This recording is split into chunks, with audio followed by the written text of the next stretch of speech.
பொய்ய பிரச்சாரம் பண்ணக்கூடாது. எனக்கும் துக்ளக் சோக்கும் ஒரு ஆர்குமெண்ட் வந்து, மாமா ரொம்ப எனக்கு கிருஷ்ணாபிமான் மூலமா ரொம்ப பழக்கம் சோவை. அந்த ஒரு ஆர்டிக்கல் எழுதும் போது ஒரு விஷயம் எழுதியிருந்தார். சங்கரா ஞானமன்னிச்சேது அப்படிங்கிற பதத்துக்கு சங்கரன் அப்படிங்கிறது வேற. கவனிச்சு கேட்கணும். ருத்ரனிடம் இருந்து அறிவை அப்படின்னா, அறிவு ஞானம்ங்கிறதுக்கு தமிழ் படித்தினா நீங்க அறிவுன்னு தான் சொல்லி ஆகணும். ஆனா அறிவுக்கு ரெண்டு விஷயம் இருக்கு. சாஸ்திர ஞானமா சமயக் ஞானமாங்கிற கேள்வி வரும். ஞானத்தையே எனக்கு ரெண்டா பிரிக்கிறோம். எழுத்தறிவா அனுபவ அறிவா? சக்கரை திதிக்குங்கிறது எழுத்தறிவு, வாயில போட்டுக்கிறது அனுபவ அறிவு. எது வசதி? எந்த அறிவை நீ சொல்ற? இந்த கேள்வி வருமா? இந்த ரெண்டு விஷயம் இதுல குழப்பத்துல இருக்கு. அந்த பக்கத்துல சங்கரங்கிறத ருத்ரன்னு நீங்க கீழே இறக்கிட்டு பேசினேன்னா தகுதியை குறைக்கிற மாதிரி ஆகுது. இப்படி ஒரு ஆர்டிக்கல் வந்தோடனே நான் சொன்னேன், இது வந்து வேணும்னே எழுதுற மாதிரி இருக்குமாமான்னு. நானும் கவனிச்சாத. இன்னும் 2-3 வாரத்துக்கு மேல இது வராதுன்னு ஒரே வார்த்தை. 2-3 வாரத்துக்கு மேல இந்த தொடர் வராதே நிறுத்துமே அப்படின்னா. ஏன்னா அந்த அந்த அந்த சங்கல்பமே அது மாதிரி குழப்பற மாதிரி. அறிவு அடையணுங்கிறது வாஸ்தவம் தான், படிக்கணுங்கிறது வாஸ்தவம் தான். எதை படிக்கணும்னு தான் கேள்வி. நானே இப்ப சொன்ன முதல்ல முதல் நாள் பேசிருக்கேன். நான் கொஞ்சம் தேவையில்லாதா தேவையில்லையாங்கிறது பகவான் தான் சொல்லணும். நானும் சொல்லக்கூடாது, நீங்களும் சொல்லக்கூடாது. உண்மை குரல்னு ஒரு சப்ஜெக்ட் பேச போறேன். உண்மை குரல், உண்மை அல்லது குரலின் குரல், குரலின் குரல். முதல் திருக்குறள் எடுத்துட்டாலே வியாக்கியானம் பண்ணினா ஒருத்தர் நின்று பேச முடியாது. எதிர்த்தாப்புல அகர முதல எழுத்தெல்லாம் ஆதி பகவன். இந்த ஒரு சப்ஜெக்ட் எடுத்து பேச சொல்லும்போது நீ பார்க்கணும். தமிழ் மட்டும் தெரிஞ்சா பேச முடியாது. ஏன்னா அவர் தமிழ் மட்டும் தெரிஞ்சு பேசல. திருக்குறள் அகர, கவனிச்சு கேட்கணும். அகர அப்படின்னா என்ன? அகர வரிசை இருக்கு, ககர வரிசை இருக்கு, ரகர வரிசை இருக்கு. அக்கு பரியந்தம் அகர வரிசை.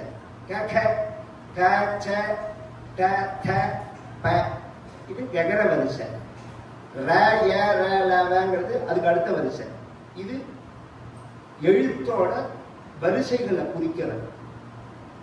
ஐ உடு எழுக்கு ஏவோம் ஐ அவுச்சு அய வரட்டு இதெல்லாம் பாணினி சூத்திரம்னு பேர். வியாக்கரணம். இந்த எழுத்துக்கள்லாம் எப்படி உண்டாச்சு? சிவபெருமானுடைய உடுக்கையில ஒரு பக்கம் எழுத்து உண்டாச்சு, ஒரு பக்கம் சாஸ்திரம் உண்டாச்சு அப்படின்னு வரும். இந்த எழுத்துகள் எல்லாம் இருக்குதுதான் இந்த ஷகாரம், இந்த சப்தம் இருக்கு. சப்தம் இன்னைக்கு நாம பேசுறவே இதுக்கு மூலமான எழுத்து.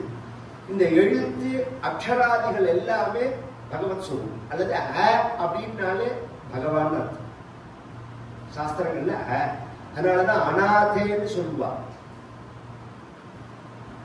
நாதன் அநாதன், நநாதன் சொல்லலாமே. அத நகதி நகதின்னு சொல்லலாமே, அகதின்னு ஏன் சொல்லுவானே? கொஞ்சம் யோசனை பண்ணும். கதி இல்லாதவன் ந கதி. அவனை எப்படி சொல்லணும்? நாம நகதின்னு தானே சொல்லணும், அகதின்னு ஏன் சொல்லணும்? நாதன் இல்லாதவன் நாதன் இல்லாதவன் நநாதன் தானே சொல்லணும். அநாதன் ஏன் சொல்லணும்னா அதுக்கு ஒரு அர்த்தம் இருக்கு. நீ யாருக்கு கதி இல்லையோ, யாருக்கு நாதன் இல்லையோ, நீ சொல்றியோ அவனுக்கு பகவான் இருக்கான்னு அர்த்தம். அவனுக்கு நாதனா அவனுக்கு கதியா பகவான் இருக்கான். அதனால அப்படிங்கிற வார்த்தையை முன்னாடி ஆட் பண்றது இல்லை. இது பகவத் சொரூபம். பகவான்ங்கிற வார்த்தைக்கு 6 லட்சணம் இருக்கு. ஐஸ்வர்யச்ச சமக்ரஸ்ச தர்மஸ்ச யசஸ் ஸ்ரீயாக அப்படின்னு ஐஸ்வர்யம் இருக்கணும், தர்மம் இருக்கணும், யசஸ் இருக்கணும், ஞானம் இருக்கணும், ஸ்ரீயம் இருக்கணும், பலம் இருக்கணும். இந்த 6ம் யார்கிட்ட நித்தியமா இருக்கோ அவனுக்கு தான் பகவான் பெயர்னு. இதை பத்தி பேச ஆரம்பிச்சா இதுக்கு பதில் நித்தியமா இருக்குன்னு. அங்க ஒரு சமயத்துல இருந்தது, ஒரு சமயத்துல இல்லை, ஒரு காலத்துல இருந்தது, ஒரு காலத்துல இல்லை, ஒத்தன்ட்ட இருந்தது ஒத்தன்ட்ட இல்லைன்னு சொல்லாம எப்போதும் இருக்கணும். இமைப்பொழுதும் அகலகில்லேன் அப்படிங்கிறது ஆழ்வார்கள் பாசுரம். அந்த ஸ்ரீயை பத்தி பேசும்போது இமைப்பொழுதும் அகலகில்லேன் என அலர்மேல் மங்கை உரையும் மார்பா. இமைப்பொழுது ஒரு க்ஷணம் கூட பகவானை விட்டு பிரிய மாட்டாள் அப்படின்னா பிரியாதான் இருக்கணும். அந்த ஐஸ்வர்யம் பகவத் சப்தமே சம்ஸ்கிருதம். இது மாதிரி அர்த்தம் சொல்ல ஆரம்பிச்சா திருக்குறளுக்கு யார் தெரிஞ்சுக்கணும், ஜனங்களுக்கு போய் சேரணும்னு ஆசை. இத்தனை கலந்து இருக்கு. இதுக்கு ஆதினா அப்பா, பகவான்னா அம்மான்னு எதையாவது வியாக்கியானம் பண்ணி அவன் வாழ்க்கை தோணு இதெல்லாம் சொல்லி குட்டிச்சவர் பண்ணி அப்படிலாம் சொல்லலாமா? ஜனங்களை குழப்பலாமா? ஞானத்தை அடையறதுக்குன்னா நம்ம முயற்சி பண்ணணும். ஜனங்களுக்கு மேல் மேல படிக்கணும் படிக்கணும் படிக்கணும்னு எல்லாரையும் சொல்லணும். படிக்க விடாம பண்ணலாம். நம்ம படிக்கணுங்கிறது எதைன்னா இது மாதிரி மேல் நிலையில உள்ள படிப்பு தான் படிப்புங்கிறது தெரிஞ்சுக்கிறது. அப்ப இந்த ருத்ரன் அப்படிங்கிறவர் கோபத்தோட தேவதை. இதுதான் ஆரம்பிச்ச தனி. இதுல இன்னொரு விஷயம் தெரிஞ்சுக்கிறேன். இந்த நாராயணியத்துல ஒரு ஸ்லோகத்தை சொன்னா எல்லா வியாதியும் போயிடும் அப்படின்னு சொல்லி ரொம்ப பிரசித்தமாயிடும் இன்னைக்கு பிரபஞ்சத்துல. இப்ப நாம் அதை மாத்தி சொன்னா கூட ஜனங்கள்கிட்ட எடுபடாது. ஏன் அப்படின்னா அது அந்த அளவுக்கு பிரசித்தமாயிடுச்சு. அது ஒரு பெரிய விஷயம்னா பரமாச்சாரியால் சொன்னாலும் அப்படின்னு கொடுத்தது. நாராயணியம் முழுக்கைய பாராயணம் பண்ணினா விசேஷம், அது ஒன்றும் சந்தேகமே கிடையாது. இதுல இந்த ஸ்லோகத்தை பாராயணம் பண்ணினாதான் உங்களோட அத்தனை கஷ்டம் அஸ்மின் பராத்மன் ஆத்மாக்கள் எல்லாருக்கும் தெரியும். நான் சொன்னேன்.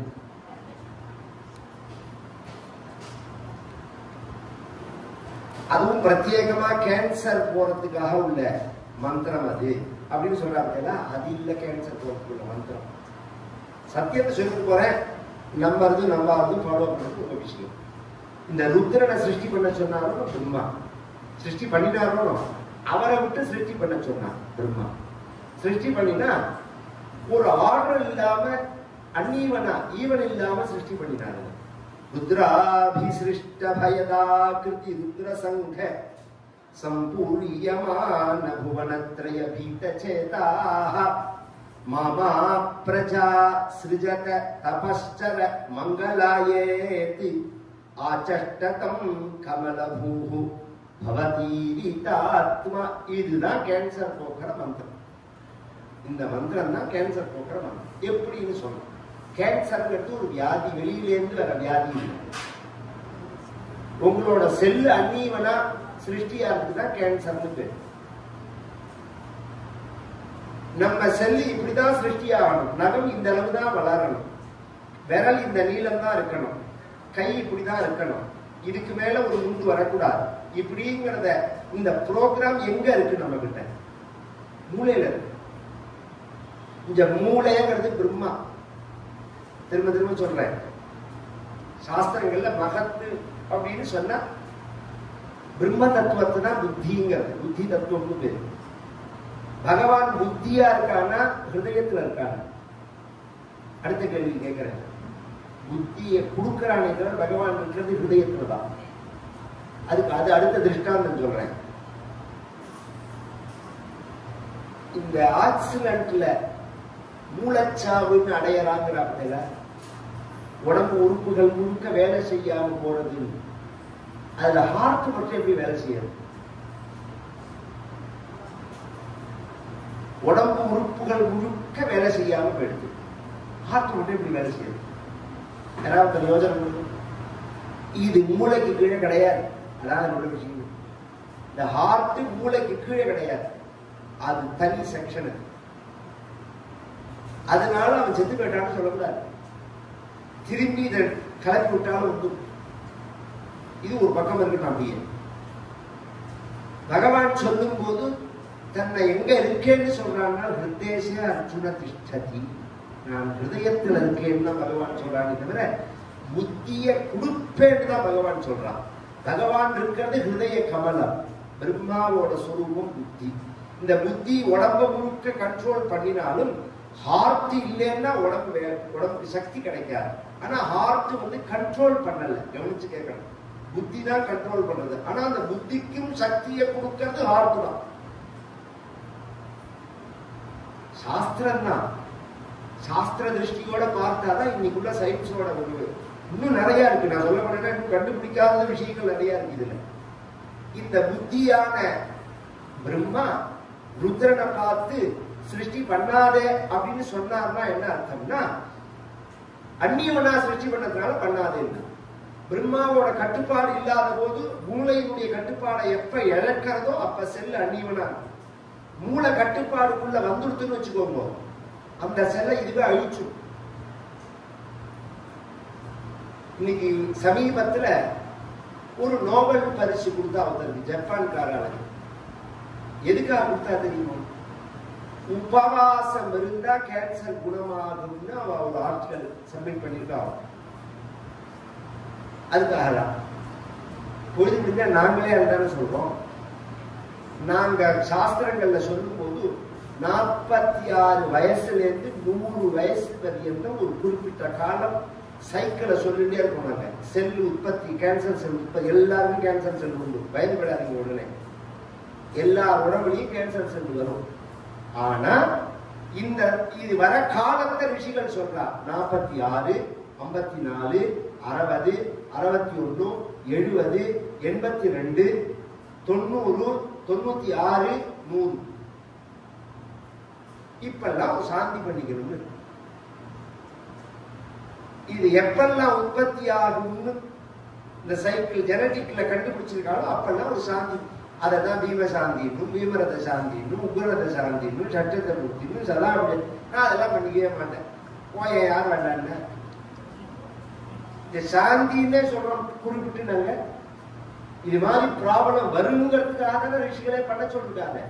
நீ ஊரை கூட்டி படாடோகமா பண்றியா பண்ணலையாங்கிறது அதுவும் சொல்லுங்க. பரிகாரமா பண்ணியே ஆகணும், ஒழுங்கா பண்ணணும். இந்த புத்தியோட கண்ட்ரோலுக்குள்ள இந்த உடம்பு இல்லைன்னா அன்னிவனா தான் இருக்கும். இந்த கேன்சருக்கு என்ன காரணம்னு இவ சொல்றா. இன்னி வரைக்கும் காரணத்தை அவளால நிர்ணயம் பண்ண முடியல. மேக்சிமம் இதுதான் காரணம்னு சொல்றாளே தவிர இவ என்ன காரணங்கள் சொல்றாலோ அது எதுவுமே இல்லாத ஒருத்தனுக்கு கேன்சர் வருது. நாங்க சொல்றோம் தமோ குணம் தான் காரணம். கேன்சருக்கு முக்கிய காரணம் தமோ குணம். சுறுசுறுப்பின்மை இருக்கு பாருங்க, அதுதான் காரணம். அதீத சுறுசுறுப்பும் பிரச்சனை. ரெண்டுக்கும் நடுப்புலங்க அதிகமா போனா அமிர்தமும் விஷமா முடிச்சிடணும். இதுக்கு ரொம்ப அழகான விஷயங்களை ஈஸியா பேசிட்டு போயிருக்காரு ரிஷிகள். இதை எப்படி கொண்டு ஜனங்கள்கிட்ட சொல்லி மாறல. சும்மாவும் உட்காரக்கூடாது, டென்ஷனாகவும் இருக்கக்கூடாது.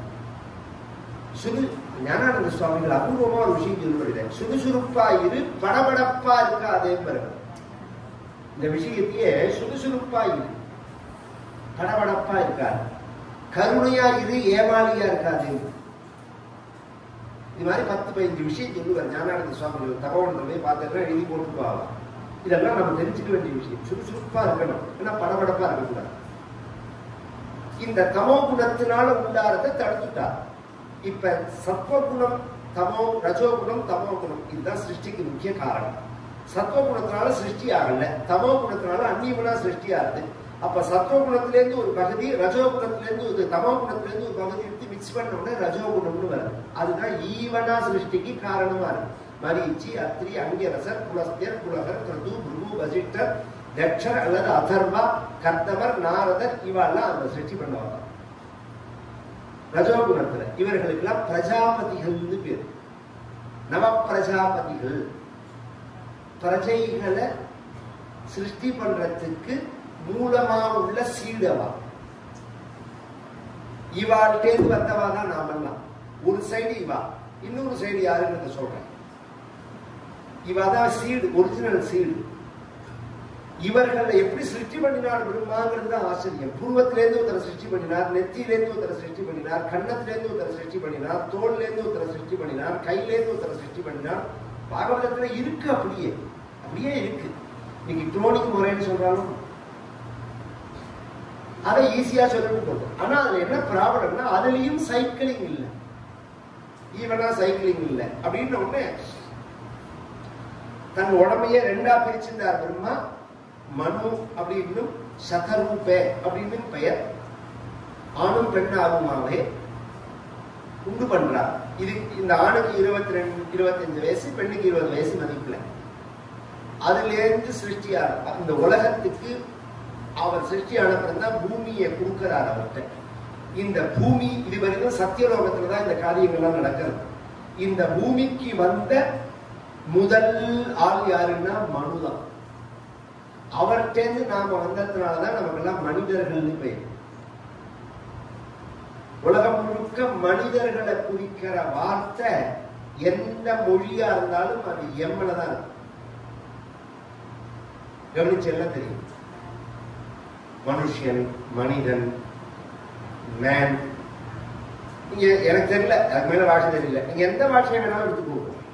பார்த்தீங்கன்னா இந்த எம் சம்பந்தப்பட்டிருக்கும் அதுல. ஏன்னா மனுட்டேந்து வந்தது. அவ்வளவு தூரம் வேண்டாம், சுத்த தமிழ் சொல்றேன். மாணவன், மாணவின்னு சொல்றேன்னு அதுக்கு அர்த்தம் என்ன? எந்த மனுவை கொடுத்தனுங்கிறோ அவரோட சொன்னதை கேட்கிறவனுக்கு தான் மாணவன் பேரு. மாணவன்கிற வார்த்தையே மனுட்டேந்து வந்ததுதான்.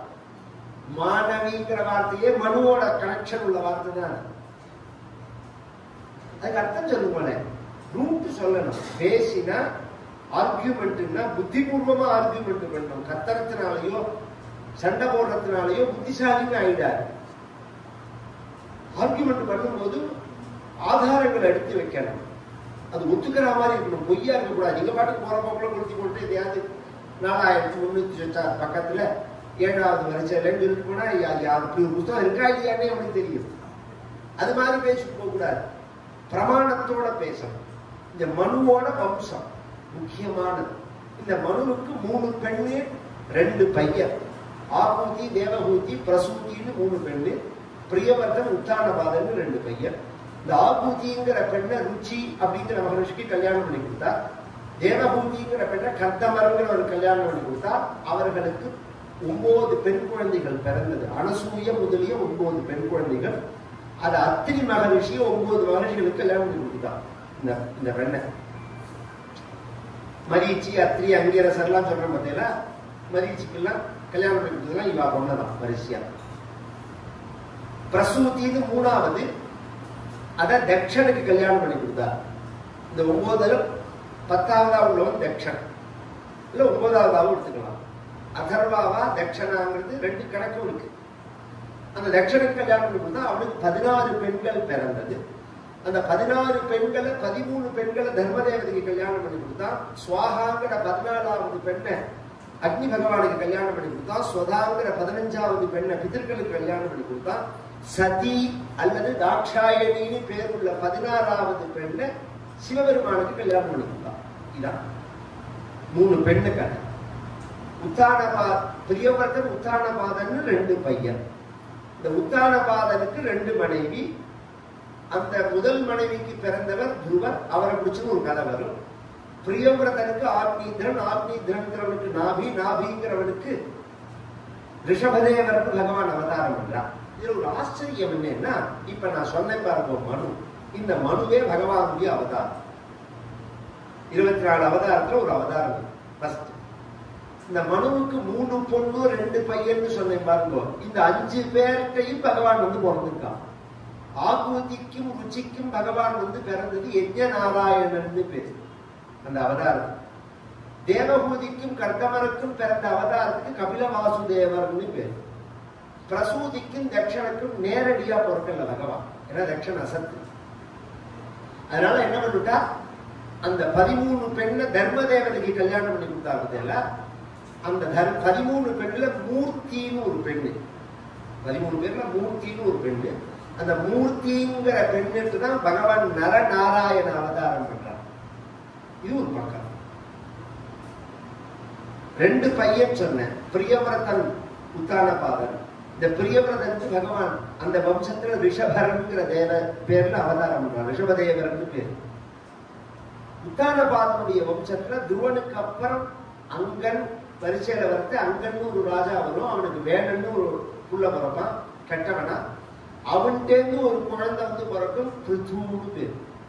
அது பகவானுடைய அவதாரம்.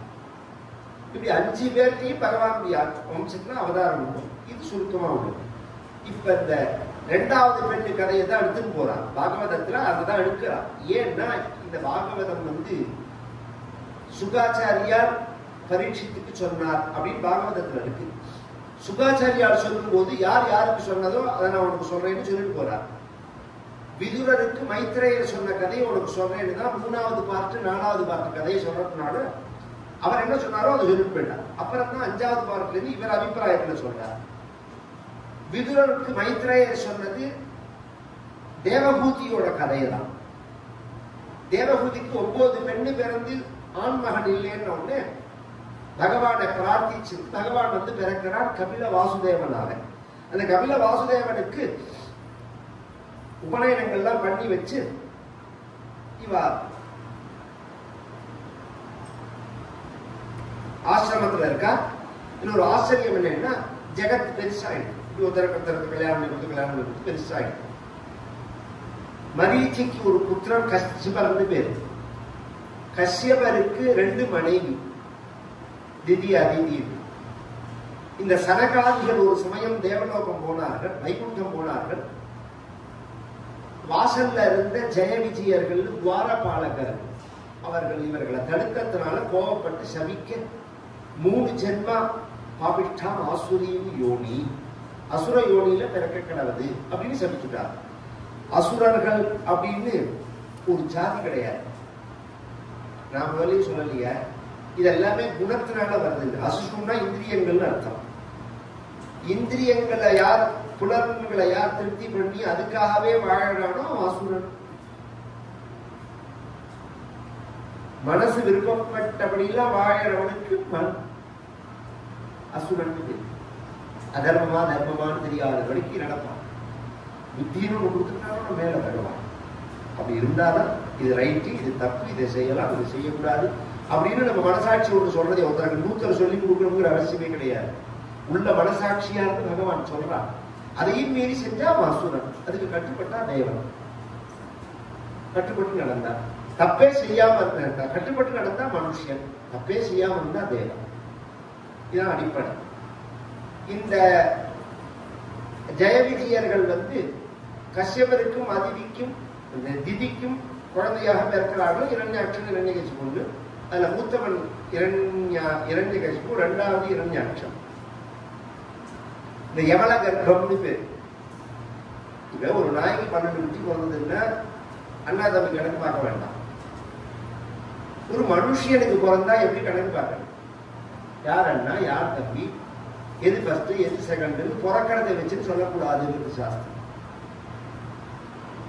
பிறக்கிறத வச்சுன்னு கீழேந்து கொண்டு போகணும். 3 குழந்தை பிறக்கிறதுன்னு வச்சுக்கோங்க ஒரு அம்மாக்கு. ஃபர்ஸ்ட் பிறந்தா அது 3வது பையன், 2வது பிறந்தா அவன் 2வது பையன், 3வது பிறந்தா ஃபர்ஸ்ட் பையன். இப்படி சொல்றது சாஸ்திரம். அது எப்படி நீங்க நிரூபிப்பேன்னா சாஸ்திரம் நிரூபிக்கிறது. இந்த பாட்டில் இதை திறந்துட்டு இதுக்குள்ள 3 எலுமிச்சை பழத்தை நான் போடுறேன். 1 2 3. நான் ஃபர்ஸ்ட் எடுக்கும் போது எத்தனாவது நம்பர் எலுமிச்சை பழம் வெளியில வரும்? 1 2 3 அப்படின்னு சொல்லிட்டு 3 போட்டுட்டேன். எடுக்கும் போது ஃபர்ஸ்ட் எது வரும் வெளியில? 3வது தான் வரும். அதனால முதல்ல பிறக்கிற குழந்தை கடைசி குழந்தை. இது ரிஷிகள் எவ்வளவு ஈஸியா சொல்லிட்டு போயிருக்கா. அதனாலதான் சிசேரியன்னா டாக்டர்கிட்ட கேட்கணும், கர்ப்பவாய்க்கிட்ட எந்த குழந்தை இருந்தது. அவர் பாட்டுக்கு எடுத்த குழந்தை முதல் குழந்தை 2வது குழந்தை போயிட்டே இருக்க. பிரசவ வாய்க்கிட்ட எந்த குழந்தை இருந்ததுங்கிறத கவனிக்கோங்க. அதுதான் கடைசி குழந்தை, முன்னாடி இருக்கிற குழந்தை முதல் குழந்தை. ஒரு செகண்ட்ல தான் வித்தியாசம், ஆனா வித்தியாசம் உண்டு. யவள கர்ப்பம்னு பேரு சாஸ்திரத்துல. அதுபடி அவன் இரண்யாட்சன் அப்படிங்கிறவன் தம்பி. அவன் சண்டை போட்டு பூமியை சுற்றின்னு போய் பகவான் வராக அவதாரம் பண்ணி அவனுக்கு வீட்டில் வந்தார். அந்த கதையை சொல்லிட்டு இந்த தேவபூதிக்கு பகவான் புத்திரனாக பிறந்தார். கபில வாசுதேவர்னு பேரு. அவருக்கு வந்து உபநயனங்கள்லாம் பண்ணி வச்சுட்டு அவ அப்பா கர்த்தவர் காட்டுக்கு கிளம்பி போயிட்டார். வனமேயு சிகர்த 14வது தசகம் கடைசி ஸ்லோகம். வனமேயு சிகர்தமே பிரசன்னே மதசர்வஸ்வம் உபாதிஷன் ஜனன்யி கபிலாத்மகவாயு மந்திரேஷ துவரிதம் தொம் பரிபாகி மாம் கதௌகாத். இந்த குழந்தைக்கு உபநயனங்கள்லாம் பண்ணி வச்சுட்டு அவர் கிளம்பி போயிட்டார். சாஸ்திரங்கள்ல நஸ்திரி சுவாதந்திர வருகஜி அப்படின்னு சாஸ்திரம். ஸ்திரீக்களை ரட்சிக்கணும். இதுக்கு அர்த்தம் என்ன சொல்றோம் நம்ம என்ன, பொம்மநாட்டிகள் சுதந்திரமா இருக்கக்கூடாது இப்படி கொண்டு வரலாம். பாவார்த்தம்னு உண்டு எல்லாத்துக்குமே. சொல்லுக்கு அர்த்தத்தை எடுத்துட்டா கொணற்றே எதை வேணாலும் சொல்லலாம். வாங்கோ வாங்கோ ரெண்டும் வாங்குவோதான். எத்தனை வித்தியாசம் இருந்ததுல. அந்த கூப்பிடுற விதத்தை எடுத்து போயலாம், வார்த்தை எடுத்து போயலாம். நீங்க வாங்க வாங்க வாங்க வாங்க அப்படின்னா அவ்வளவு பிரியம். வாங்க அப்படின்னா வேண்டாம் வெறுப்பா சொல்றான்னு அர்த்தம். அப்ப நமக்கே தெரியறதானோ அது அவன் மனசுல விரும்பலைங்கிறது. அப்ப பாவார்த்தம்னு பேர் அது. அந்த அர்த்தத்தை தான் இந்த சாஸ்திரங்கள்லாம் சொல்லும்போது நம்ம எடுத்துக்கணுமே தவிர சப்த அர்த்தத்தை எடுத்துன்னு சொன்னா தப்புதப்பாதான் தோணும். தப்புதப்பா தோணும். இந்த ஸ்திரீக்கள் சுதந்திரமா இருக்கக்கூடாது அப்படின்னு சொல்றாருன்னா அப்படி சொல்லல. ஸ்திரீகள் ரட்சிக்கப்பட வேண்டும். எல்லாராலையும் கைவிடப்பட்ட நிலையில இருக்கக்கூடாது. ஸ்திரீக்களை ரட்சிக்கிறது நம்ம தரணும் அப்படின்னு சாஸ்திரம் சொல்றது. இது மனு சொல்றது. இது எப்படி புரியுற மாதிரி சொல்லணும்னா, ஒரு விஐபி வரா, அவருக்கு செக்யூரிட்டி கொடுக்குறாரு போலீஸ் பின்னாடியே வரா. அவர் கையை நீட்டினா கூட நீட்டாது போகிறார். ஏன்னா அவன் எதிர பப்ளிக்ல என்ன வச்சிருப்பான்னு தெரியாது. முன்னாடி போயிடுவான். நீங்க வேணா கவனிச்சு பார்த்தா தெரியும். விஐபி எல்லாம் வருது. இவ அந்த புரோட்டோகாலை மீறி போனாலும் கூட இருக்கிற செக்யூரிட்டி இருக்காம அதுக்கு முன்னாடி போய் நிற்பான். ஏன்னா அவர் நீட்டலாமா நீட்டக்கூடாதாங்கிறது அவன் தான் சொல்லணும். அப்ப அவருக்கு சுதந்திரம் இல்லைன்னு அர்த்தம். கொஞ்சம் யோசனை பண்ணும். இதே ஒரு ரவுடி ஆயிடுச்சு போறதுக்கு 4 போலீஸ் கொண்டு போறாங்க. இதுவும் காவல் தான். ஒரு விஐபிக்கு கொடுக்கறதும் காவல் தான். ரெண்டுக்கு என்ன வித்தியாசமோ அந்த வித்தியாசம் தான் ஹிந்து மதத்துல ஸ்திரீகளுக்கு சொன்னதான நியமங்கள். இந்த நியமங்கள்னு பேர். இப்படி இருக்கணும் அப்படி இருக்கணும்னு சொல்றதெல்லாம் பாதுகாப்புக்கா. இத்தனையும் தாண்டி என்ன நடக்கிறது இந்த உலகத்துல பாக்குற வேண்டும். அதை பத்தி எனக்கு கவலை இல்லைங்கிறவாளை பத்தி நம்ம பேச்சு கிடையாது. இன்னும் அதை ஒரு பவித்திரமா நினைக்கிறவாதான ஜாஸ்தி இன்னைக்கு பிரபஞ்சத்துல. 1000 வெளியில பேசினாலும் பவித்திரமா நினைக்கிறவாதான ஜாஸ்தி. அப்படிங்கிறத அதை காப்பாற்ற வேண்டியது நம்ம கடமையா இருக்கு. அதுக்கு எல்லாருக்குமே அந்த பொறுப்பு இருக்கு. அதுக்காக சொல்ல வரேன். இவர் பையன் ரெடியானோடனே பையன்கிட்ட ஒப்படைச்சுட்டு இவர் கிளம்பி போனார் காட்டுக்கு. மனைவிய அவ கேட்டா, பையன் என்ன பார்த்துப்பான், காப்பா சாப்பாடு போடுவான், அதெல்லாம் வாஸ்தவம்.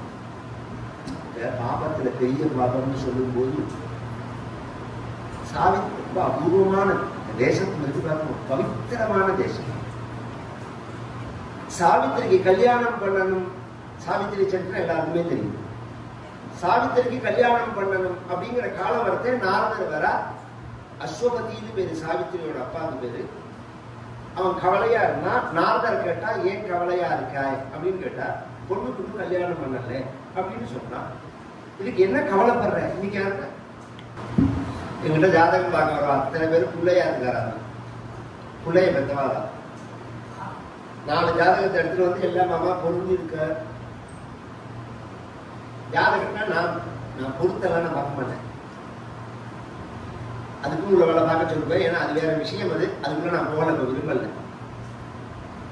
இதுதான் கல்யாணம், இப்படிதான் வாழ்க்கைன்னா அதுதான் தீர்மானம். அது அடிப்படை விஷயம்.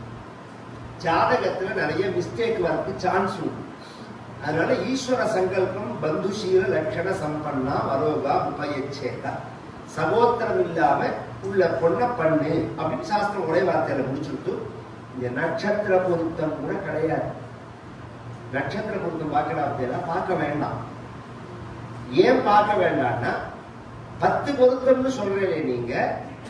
ஏக நட்சத்திரமா இருந்தா 10 பொருத்தம் இருக்கவே இருக்காது. ஒரே நட்சத்திரத்துல பிறந்த 2 பேருக்கு கல்யாணம் பண்ணலாம்னு இருக்கு. அஸ்வதி நட்சத்திரத்துல பொண்ணும் இருந்தா பிள்ளையும் இருந்தா கல்யாணம் பண்ணலாம். ரேவதி நட்சத்திரம் இருந்தா கல்யாணம் பண்ணலாம். உத்திரட்டாதி நட்சத்திரம் இருந்தா கல்யாணம் பண்ணலாம். சுவாதி நட்சத்திரத்துல இருந்தா இப்படி எல்லாம் இருக்கு. பொண்ணும் சுவாதி பிள்ளையும் சுவாதி கல்யாணம் பண்ணே இருக்கலாம். நீங்க கேட்கவே வேண்டாம். அப்ப இந்த 10 பொருத்தம்னா ஒண்ணு கூட வராது. ரஜு தட்டுறது வேலை இதை ஒரு மண்ணாகட்டியும் இருக்காது. ஒரே நட்சத்திரத்தை கல்யாணம் பண்ணலாம்னு சொல்றது மகர்ஷி இருந்தாரு. அப்ப நாம என்னத்துக்கு முக்கியத்துவம் கொடுக்கணும்னு மகர்ஷிகள் சொல்றாங்கன்னா நல்ல குடும்பமா இருக்கணும், நல்ல பெண்ணா இருக்கணும். அந்த சம்பந்தம் இந்த வார்த்தையை கவனிச்சுக்கலாம். பந்தம்னா வருது, சம்னா நல்லேன்னு நல்ல உறவை ஏற்படுத்திக்கணும்னு சொன்னது போக இப்ப நாம எப்படி சொல்றோம்னா சம்மந்திங்கிறோம். மந்தின்னா குரங்கு, சம்னா நல்ல குரங்கன்னு இவனு கூப்பிடலாம். அவனை வந்து சாப்பிட்டு போறான்னு வச்சுக்கோங்க. சம்பந்தம் சம்பந்தி. அப்ப இதெல்லாம் நிற்காது, இந்த ஜாதகங்கள்லாம் நிற்காது. நல்ல குலம் அப்படிங்கிறது தான் முக்கியம். நல்ல குலத்துல பிறந்த பையன் அப்படிங்கிறது தான் பையன் பொண்ணு அப்படிங்கிறது தான் முக்கியமா வரும். இந்த பொண்ணுக்கு இந்த சாவித்திரி அஸ்வபதி கவலைப்பட்டான்னு சொன்னேன்னு ஏன் கவலைப்பட்டேன்னு நாரதர் கேட்டாருன்னு என்னன்னா அதுக்கு அஸ்வபதி சொன்னா இந்த உலகம் 3 பேர் நல்லவா கெட்டவா பார்க்காம 3 பேரை வெய்யும். இந்த 3 பேர் யார் அப்படின்னு சொன்னா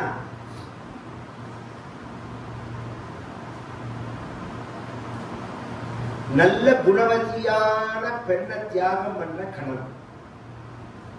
பெண்ணிட்ட ஒரு முறை சொல்ல முடியாது. நல்ல பொண்ணு கல்யாணம் பண்ணிட்டு எனக்கு பிடிக்கலன்னு சொன்னா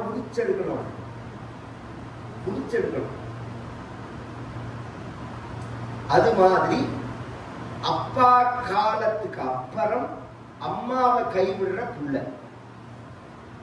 அப்பா காலத்துல பிரச்சனை கிடையாது, அப்பா இருக்காரு பாத்துக்கிறது. அப்பா காலமாயிட்டார் அப்படின்னதுக்கு அப்புறம் அம்மாவை திரும்பி பார்க்காம இருக்காம பாருங்க. அதுவும் பரமாயோக்கியம். 3வது காலம் வந்தும் பெண்ணுக்கு கல்யாணம் பண்ணாத பெண்ணோட அப்பா.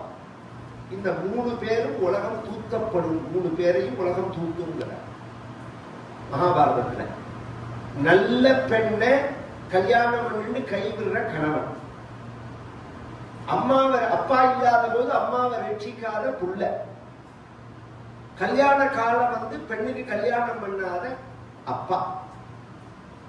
இந்த 3 பேரும் அதமர்கள்.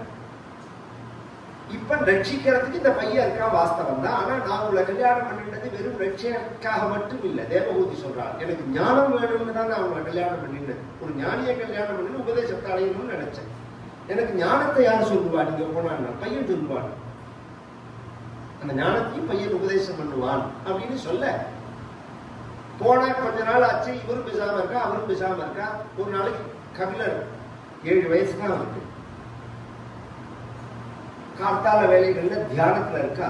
கார்த்தால எழுந்துக்கணும், என்ன டயர்டா இருந்தாலும் கார்த்தால எழுந்துக்கிறதுக்கு முயற்சி பண்ணணும். அப்புறம் கூட தூங்கிக்கலாம்.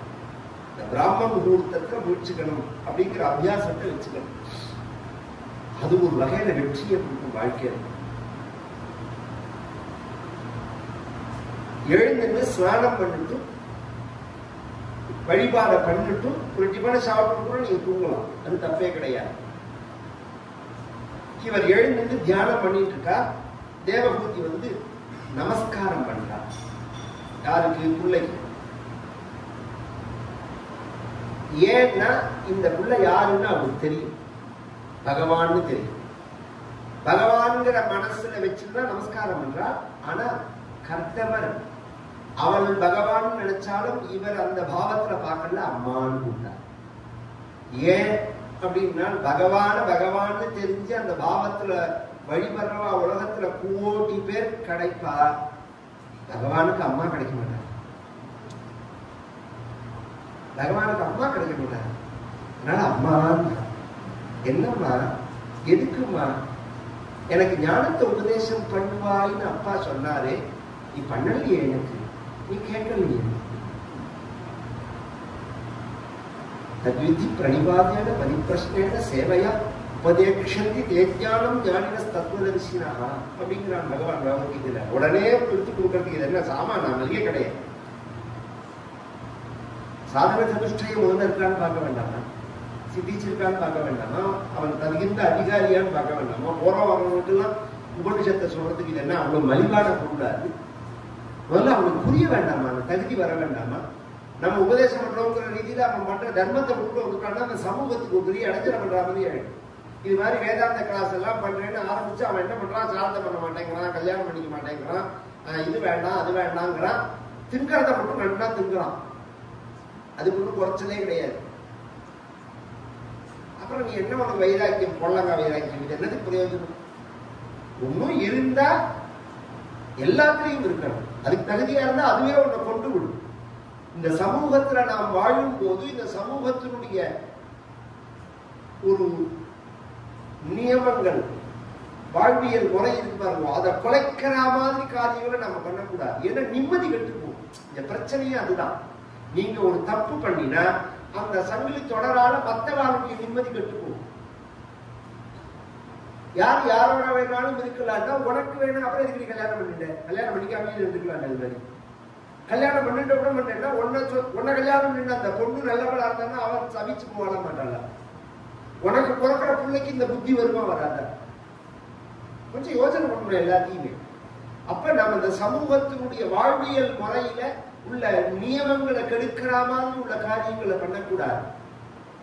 ஞானம்ங்கிறது தகுதி உள்ளவனுக்கு தான் உபதேசம் பண்ணணும். தகுதி உள்ளவன்னா இந்த ஜாதி எல்லாம் கிடையாது, தானா வருவான். அதுக்கு சின்ன உதாரணம் சொல்றீங்க, பின்னாடி போய் சொல்ல வேண்டாம். சமீப காலத்துல சித்பவானந்தர் ஒரு மகான் இருந்தார். உங்களுக்கு எல்லாம் தெரியுமா? திருப்பராத்துறை மகான் ஞானி. அவர் போட்ட புஸ்தகத்தை படிச்சு புரிஞ்சுக்கிறதுக்கே ஒரு புத்தி வேணும். திருவாச்சகத்துக்கு இன்ட்ரடக்ஷன் கொடுத்து பிறகு திருவாச்சகத்துக்கு இன்னி பரிந்தம் டாப்பானது அவரோட புஸ்தகம் தான். திருவாச்சகம் வியாக்கியானத்துல சித்பவானந்தருடைய ஒரு வியாக்கியானம் தான். ஒரு 10 பக்கம் ஹிந்து மதத்துல உள்ள அத்தனை விஷயத்தையும் பேசியிருக்கார். ஸ்ருதி, ஸ்மிருதி, இதிகாசம், புராணம் இதெல்லாம் என்ன சொல்றது, இவர் என்ன சொல்ல வரா அப்படிங்கறத சொல்லுவார். கவுண்டர் ஸ்ரீ சுப்பிரமணியம் இருந்தாரு, அவரோட சித்தப்பா, அப்பா இல்ல சித்தப்பா, சித்தப்பா கவுண்டர். கவுண்டர் நம்ம சொல்றோம். சித்பவானந்தர் மகான்கள், அவரோட சிஷ்யன் தான் ஓங்காரன் தான். அவர்கிட்ட இருந்தவர் சொல்லி பழக்கமானவர் தான். அந்த பரம்பரையில வந்தவர் தான். சித்பவானந்தர் மாதிரி தமிழ் எடுத்து பேசினவாலே கிடையாது சமீப காலத்துல. அதனால இங்க அந்த தகுதி வரத்தே தானா வருவா எல்லாருக்கும். எத்தனையோ மகான்கள் இருந்திருக்கிறது பார்த்துக்குமே நம்மளே. வள்ளலார் இல்லையா? வள்ளலார் மாதிரி ஒருத்தர் சொல்ல முடியுமா? வள்ளலார் தப்பா புரிஞ்சிருந்தவா தான் ஜாஸ்தி, ரொம்ப பேர். எனக்கு தெரிஞ்சு வள்ளலார ஒரு அவர்கிட்ட சொல்ற சில குற்றங்கள்ல 2 குற்றம் தான் அவர்கிட்ட சொல்லுவா. ஒண்ணு அவர் ஆச்சார அனுஷ்டானங்களை எதிர்த்தார், பிராமணர்களை எதிர்த்தார். 2மே தப்பு. பாரதியுமே அப்படி பண்ணல. எச்சல் எச்சல் என்பீர்களே என்ன வார்த்தை, 7 கட்ட மாந்தர்களே கறந்த பாலும் எச்சலே கன்றின் வாயும் எச்சலேன்னு பாட்டு பாரதியோட. வேற என்ன சொல்ல வர்றாரு அதுல? எச்சல்னு சொல்றது முட்டாள்தனம்ங்கிறாரு. அப்ப நீட்டின்மைங்கிறத அவர் அங்கீகாரம் பண்றாரு. எச்சலோட தொட்டா பாக்டீரியா. இன்னைக்கு தொடாதேங்கிறவன கொரோனால தீண்டாமை குற்றம்னு சொன்ன அதே காலத்துல இப்ப சமூக இடைவெளி அவசியம்னு சொல்ற மாதிரி கொண்டு வச்சுடுத்து பாருங்க கொரோனா. ஒருத்தர தொட்டுக்க கூடாது அப்படிங்கிற மாதிரி. அப்ப தெரியறதோ இது ஜாதியினால சொல்லப்படுற விஷயம் இல்லை. இது நீட்டுக்காக சொல்றது. அப்ப எச்சல்னு அவர் சொல்ற விஷயம் இல்லைன்னா அந்த பசும் பாலை எந்த பாலை எடுத்து நாம பூஜை பண்ணணும்னா கண்ணூட்டி ஊட்டின மாட்டுப்பால் மட்டும்தான். கண்ணூட்டி இல்லாத பால் எடுத்து பகவானுக்கு கொண்டு வரவே கூடாது, நாமும் சாப்பிடக்கூடாது. இது சாஸ்திரம். இது அதுக்காக சொல்லப்பட்ட விஷயம் இல்லை. அது மாதிரி வள்ளலார் அபாரமான ஒரு ஞானி. வள்ளலார் மாதிரி ஒரு எனக்கு தெரிஞ்சு தேவாரம் திருவாச்சகத்தை காட்டிலும் வள்ளலாரோடு அவ்வளவு ஊக்கமா இருக்கு.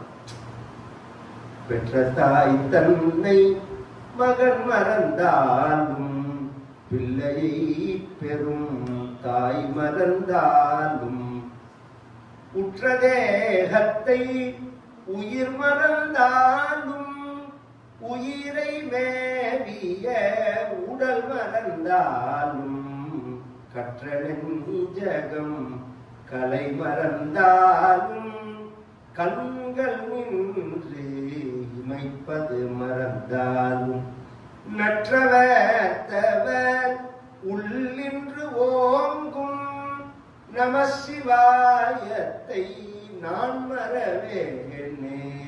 இது மாதிரி பாட முடியுமா? இது மாதிரி உருக்கமா பாட முடியுமா? எப்பேற்பட்ட ஒரு பக்தி வள்ளலாரோட. அப்படிதான் நம்ம பார்க்கணும். அதை ஞானம்ங்கிறது எல்லாருக்கும் பொதுவான, ஜாதியினால பிரிக்கப்படுற விஷயம் இல்லை. அதுக்கு தகுதி வேணும், இலக்கியங்கள்லாம் வேணும். அதுதான் முக்கிய விஷயம். நீ கேட்கல, அதனால நான் சொல்லலைன்னா இப்ப கேட்கறேன்னு சொல்லுன்னா என்ன வேணும்னா, பிறவி அப்படிங்கிற அந்த துன்பத்திலேருந்து நான் வெளியில வர்றதுக்கு வழி சொல்லணும். துன்பத்துக்கு காரணம் சொல்றேன், அப்ப வெளியில வர்றது என்னன்னு உனக்கு புரியும். மதிக குணசக்தா பந்த கிருத்தி தேஷ்வசக்தா தொமிர்த கிருத்தி உபருந்தே. 15வது தசகம் ஆரம்பம். பக்தி யோகஸ்து சக்தி மகதனுகமலப்யா பக்திரேவாத்ர சாத்யா கபில தனுரிதித்வம் தேவமூத்யைன்யகாதீஹி. மதிக குணசக்தா பந்த கிருத்தி. இந்த மதி குண சம்பந்தத்தை அடையும் போது புத்தியானது சத்வரஜஸ் தமோ குணங்களோட மிஸ்ரத்தை அடையும் போது பந்தங்கள் அப்படின்னா பிரகிருதின்னு அர்த்தம். இங்க இந்த பிரபஞ்சத்தின் பால் உங்களுடைய மனச புத்திய வச்ச எல்லாம் பந்தப்படும். தொமிர்தகிறது உபருந்தே. பகவத் ஈஸியா புரியறதுக்காக சொல்றேன், சப்தார்த்தத்தை நேர சொல்லலைன்னா. பகவத் சரணத்துல மனச வச்ச எல்லாம் மோட்சம். உலகத்தின் பால் மனச வச்ச எல்லாம் துன்பம். பகவான் பால் மனச வச்சா இன்பம். இதான் விஷயம். ரொம்ப ஈஸியா இருக்கு. தேவகுரு கேட்கறதுக்கு ரொம்ப ஈஸியா இருக்கு. ஆனா கதையில உட்கார்ந்தாலும் பகவானை பத்தி பேசினாலும் பகவானை பத்தி காது கேட்டாலும் கதை சொல்றவனை கண்டு பார்த்தாலும் மனசு புள்ளையும் கொண்டாட்டி தானே நினைக்கிறது. அது அங்கதானே போறது. கதை சொல்லிட்டே இருக்கிறதே இங்க போறது, அப்புறம் ஏதோ சொல்றாரு இந்த பக்கம் திரும்புறது. அதுக்கு என்ன பண்றது? அதுக்கு ஒரு தடுப்பு இருக்கு. அது போகாதபடிக்கு தடுக்கிறது. பக்தி யோகஸ்து சக்தி. பக்தின்னு தடுப்பு. பக்தின்னா என்ன? அதுதான் இந்த பிரச்சனை. பக்தினா என்ன? பட்டை டிண்டா பக்தியா, நாமம் போட்டுண்டா பக்தியா, கோபி டிண்டா பக்தியா, துளசி மாலை போட்டுண்டா பக்தியா, ருத்ராட்சம் போட்டுண்டா பக்தியா, கோவிலுக்கு போனா பக்தியா, கும்பிட்டா பக்தியா? எதுவுமே பக்தி கிடையாது. என்ன சார் அப்படி குண்டா போடுறேன்? இது எதுவுமே பக்தி கிடையாது. பின்ன எது பக்தி அப்படின்னா, கோவிலுக்கு நீ போகும்போது, கும்பிடும் போது, கதை கேட்கும் போது, பகவானுடைய நாமாவை சொல்லும் போது, நெத்தி இட்டுக்கும் போது, பூஜை பண்ணும் போது, ருத்ராட்சம் போட்டுக்கும் போது, எந்த சமயத்துல உன்னோட மேனி சிலிர்த்து உள்ளம் குழஞ்சு ரோமாஞ்சம் ஏற்பட்டு கண்ணிலேருந்து ஒரு சொட்டு கண்ணீர் வரா மாதிரி ஒரு அனுபவம் வருது பாருங்க, அதுக்கு பேர் தான் பக்தின்னு பேர். காதலாகி கசிந்து கண்ணீர் மல்கி ஊதுவார் தம்மை நன்னறிப்பது கார்கால மழை போல கண்ணீர் சேர. நாவுக்கரசர் பாசுரம். கல்மனமே நல்மனமாய் கரைய பெற்றோம் பாராண்டு பகடு ஏறி வருவார் சொல்லும் பணி கேட்க கடவோமே பற்று அற்றோம் நாமார்க்கும் குடியல்லோம் நமனை அஞ்சும் நரகத்தில் இடர்படோம் நடனை இல்லோம் ஏமாப்போம் பிணியறியோம் பணிவோம் அல்லோம் இன்பமே என்னாலும் துன்பமில்லை. இதுக்கு மேல திருப்பி புரியறாமான்னு சொல்லிட்டு போம். வாழ்க்கை முழுக்க அபூர்வமான வார்த்தை. இன்பமே என்னாலும் துன்பமில்லை. அப்படி இருக்க முடியுமா? இன்பம் துன்பம் உபயாத்மகம் தான பூலோகம் அப்படின்னா கோமார்க்கு நாம் என்றும் நீலா ஆளாய். ஆதிசங்கரே சொல்லுவாங்க, கஷ்டப்படுறேன்னு ஒருத்தன் சொன்னா பக்தி இல்லாதனாலதான் அந்த வார்த்தையை சொல்லுவாங்க. பக்தின்னா கஷ்டப்படுறேன்னு சொல்ல மாட்டேன். இந்த கஷ்டம் சுகம்ங்கிறது மனசோட தன்மை தான். வெயில்லையே இருந்து ஆனந்தமா இருக்கிறவா எத்தனை பேர் இருக்கா, ஏசியில இருந்து தூங்குறவா எத்தனை பேர் இருக்கா சொல்ல முடியும். அதெல்லாம் எல்லாம் இருந்து சிரமப்படுறவா எத்தனை பேர் இருக்கா, ஒன்றும் இல்லாம சௌக்கியமா இருக்கிறவா எத்தனை பேர் இருக்கா. இந்த சௌக்கியம் மனசு சார்ந்த விஷயம். அடிப்படை பக்தி உருக்கம். சரி, இறைவன் வைக்கக்கூடியதான அன்பு, நிஷ்காமியமான அன்பு. காமிய நம்ம பண்றதெல்லாம் காமிய பக்தின்னு பேர். ஒண்ணு, நாம பகவான்கிட்ட நமக்கு பிரியம் கிடையாது. கோவிலுக்கு போறோம், பகவானை பார்க்கிறோம், ஓன்னு அழறோம். பகவானை பார்த்த சந்தோஷத்துல அழறோம்னா நம்ம கஷ்டத்துல அழறோம். கொஞ்சம் கவனிச்சு கேட்கணும், தான் புரியும். பகவானை பார்த்த சந்தோஷத்துல அழல, வேணுகோபாலனை பார்த்து ஓன்னு அழுத என்னோட கஷ்டத்துக்காக அழறேன்னா பார்த்த அழுக வரணும். பார்த்தா எப்படி சார் அழுக வரும்னா, 5 வருஷம் கழிச்சு அமெரிக்கால இருந்து ஒரு பையன் திரும்பி வந்தான்.